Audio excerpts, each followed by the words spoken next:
जिसके कान हों वो सुन ले, जिसकी आंखें हों वो देख ले।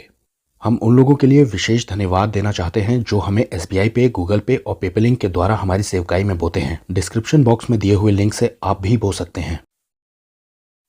पुराने नियम में यीशु मसीह को एक टाइटल दिया गया था जो था इमैनुअल, यानी कि परमेश्वर हमारे साथ। ये एक बहुत बड़ी बात है कि परमेश्वर इंसानों के साथ होगा। ये एक तरह की भविष्यवाणी है जिसे कि मैं आपको इस वीडियो में समझाऊंगा। यीशु मसीह के जो विश्वासी हैं, यानी कि असली विश्वासी, वो ये जानते हैं कि यीशु मसीह उनके अंदर ही रह रहा है पवित्र आत्मा के रूप में। और बाइबल कहती है कि अगर ऐसा नहीं है तो आपका उद्धार ही नहीं हुआ। यानी कि परमेश्वर आपके साथ है वरन आपके अंदर है। इमैनुअल यानी कि परमेश्वर का साथ होना, वो परमेश्वर जो वाकई स्वर्ग में है, जिससे हम दुआ करते हैं। अब ध्यान दीजिए कि हम पृथ्वी पर हैं और परमेश्वर स्वर्ग में है। इसीलिए तो हम कहते हैं, हे हमारे पिता तू जो वाकई आसमान पर है, यानी कि स्वर्ग में। यानी कि पृथ्वी और स्वर्ग के बीच में दूरी तो है, लेकिन ये दूरी यीशु मसीह ने दूर कर दी है, जो कि आदम की वजह से आ गई थी। यानी कि परमेश्वर इंसानों के साथ आ जाएगा। प्रकाशित वाक्य 21:3, फिर मैंने सिंहासन में से किसी को ऊंचे शब्द से ये कहते सुना कि देख, परमेश्वर का डेरा मनुष्यों के बीच में है। आगे लिखा है, वो उनके संग डेरा करेगा और वो उसके लोग होंगे। परमेश्वर आप उनके साथ रहेगा और उनका परमेश्वर भी होगा।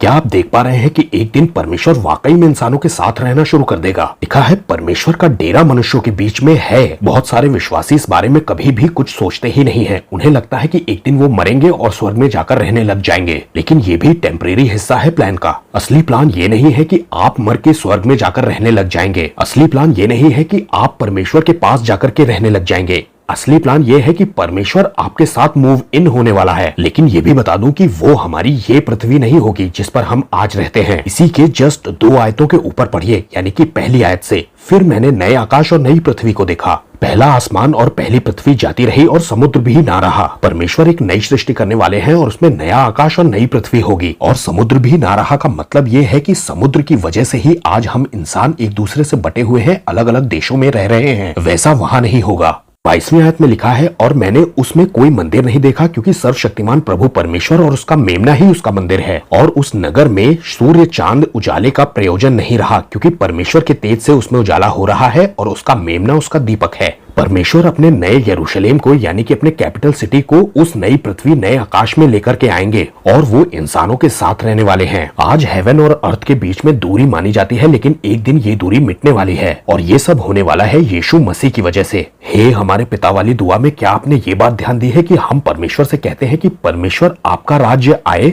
और जैसे आपकी इच्छा स्वर्ग में, यानी कि हेवन में पूरी होती है, वैसे ही पृथ्वी पर हो। टेक्निकली अगर हम देखें तो स्वर्ग और पृथ्वी के बीच में जो दूरी है उसे मिटाने की दुआ ही कर रहे हैं हम। याकूब भी जब अपने सर के नीचे पत्थर लगाकर सोता है तो वो एक सीढ़ी देखता है, यानी कि स्वर्ग से पृथ्वी को मिलाने वाली सीढ़ी। और हम जानते हैं कि वो सीढ़ी यीशु मसीह है। लेकिन पॉइंट ये है कि स्वर्ग और पृथ्वी के बीच में सीढ़ी का क्या काम है। सीढ़ी इसीलिए दिखाई गई है क्योंकि स्वर्ग और पृथ्वी के बीच में दूरी है। लेकिन बाइबल बताती है कि एक दिन ये दूरी पूरी की पूरी मिट जाएगी, क्योंकि परमेश्वर का डेरा मनुष्यों के बीच में होगा। तब यीशु मसीह का जो नाम है परमेश्वर हमारे साथ, यानी कि इमैनुअल, इसकी सही भविष्यवाणी पूरी होगी। आप मेरी इस बात को थोड़ा सा आत्मिक रूप से सोचने की कोशिश कीजिए कि परमेश्वर इंसानों के साथ रहने में इंटरेस्टेड है। कितनी बड़ी बात है कि स्वर्ग और पृथ्वी की ये दूरी मिटने वाली है। असलियत में मिट जाएगी ये दूरी, क्योंकि परमेश्वर अपना एड्रेस बदलने वाले हैं। ये सारी ही बातें एक ना एक दिन सच होने वाली हैं और आपको और मुझे यही आशा रखनी चाहिए कि ऐसा होने वाला है। सबको जय मसीह की।